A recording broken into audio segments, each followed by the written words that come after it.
Hey again. It is Monday, January 29th. It's a big week, I think. Many of us are feeling it, especially with the blood moon, super blue blood moon. And I'm gonna raise my stuff here. Okay. And if you remember my last video, I started out with Tu B'Shavat, and I kind of explained some of the interesting stuff that's happening. It's extraordinary when there's a supermoon, which means it's really close. It's even extraordinary when it's a blue moon, which means there's 2 full moons in a month. But this one is also a blood moon. All that is extraordinary in and of itself. But when it falls on a Jewish significant day in the calendar, which this one is falling on Tu B'Shavat, which is the new year for trees. And you've probably heard all of this. I think I explained it in the last one, that Pastor Mark Biltz found a connection with Zechariah 1, and how the horseman on the red horse was sent to take peace from the earth. And then he preached on that, and he talked about the quartet, and now we found out that the EU and a couple of European nations are having a special meeting to try to force Israel's hand. And then we just found out last night, I believe, I don't remember who brought it out, that Prime Minister Netanyahu is in Russia today. Please pray for Bibi. Anyway, and I said on that last video, put a pin in that, because I don't know what that has to do with Ephesians 5. But this morning the Father showed me what it has to do with Ephesians 5. So I wanted to bring the connecting lines here. So Ephesians 5 verse 14, it says, "Wake up." That is why he said, "Wake up, you who sleep, and arise from the dead, and Messiah will shine on you." That is a call for the sleeping church to wake up and for the dead to rise. Wow. And I don't know if that's literal or spiritual, or, I mean, he has lots of ways that he fulfills his word.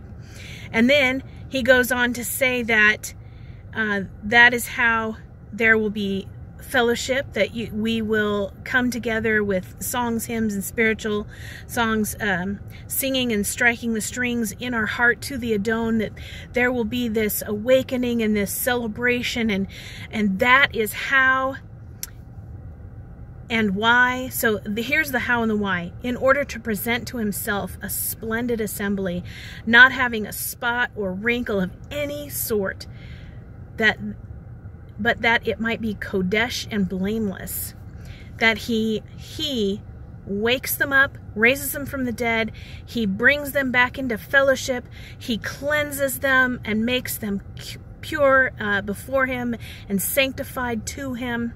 And then it says here, because we are members of his body and of his flesh and of his bone, for this cause a man shall leave his father, imagine a capital F there, and be joined to his wife, and the two shall become one flesh. This secret is great, but I speak concerning Messiah and the assembly. What Tu B'Shavat has to do with that passage is simply this. If something so large as, say for instance, the Psalm 83 war. The Psalm 83 war is enormous. It changes the borders of Israel. It eliminates the Edomites. It brings to absolute nothing Israel's enemies who are saying, let's wipe her off the map. Now, it doesn't destroy those nations, except for perhaps the Edomites. It doesn't destroy them. It actually says in Psalm 83, 14 through 16, that for the purpose of bringing them to repentance. it gives them yet another opportunity. And what the Father really impressed on me last night and this morning was that just like Prince Charming, who goes and kisses Snow White in the depths of her sleep, sitting in her casket for the purpose of waking her up, our Prince Charming is going to use something enormous like that to shake the rafters, to wake us up from our slumber, to bring us back, to revive us, to bring us into that fellowship, to bring us into that cleansing, to bring us into that preparation so that we can meet our bridegroom. I was blessed by this connection. Could it be that what we are going to see in the next couple of days or weeks is something that astronomical and that absolutely obvious hand of God? Because it's not Israel that defeats the enemies. It is Yahweh. He confounds the enemy. He makes their armaments and their equipment malfunction. He confuses them and sends them against each other.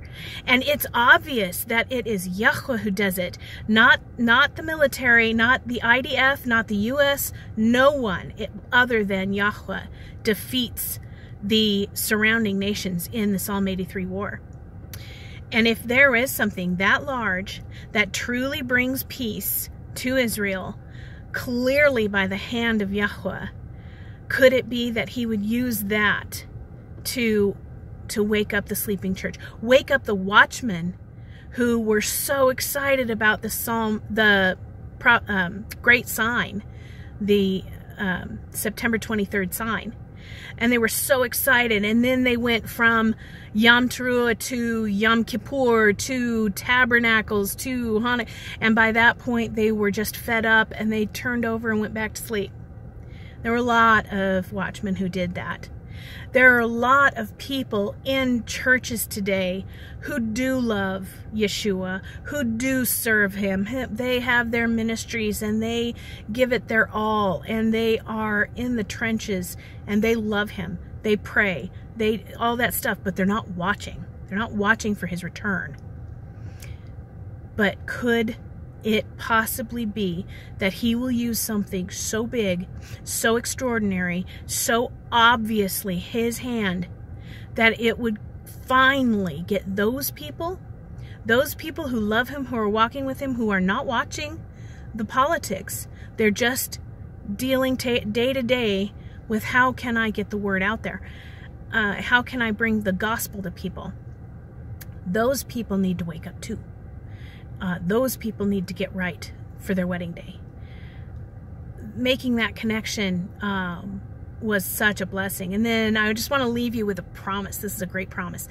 Joab, David's general, there was this great big kerfuffle, and there were Ammonites on one side and Arameans on the other, and they're coming at him from two different directions. And Joab says to his brother, I think his name is Abiathar or something like that. He says, here it is. It's in 2 Samuel 10, verse 12. And he's talking to his brother and his friend. He says, "Be strong and let us show strength for our people and for the cities of our Elohim, and let Yahweh do what is good in his eyes." And they ended up winning, of course. Anyway, so there's the connection. I was super excited about it. Had to get it out to you. May the Father bless you and keep you. May he strengthen you. May he so meet you on life's side of the cross that you are so addicted to his presence you wouldn't even think of going back. God bless you. Bye-bye.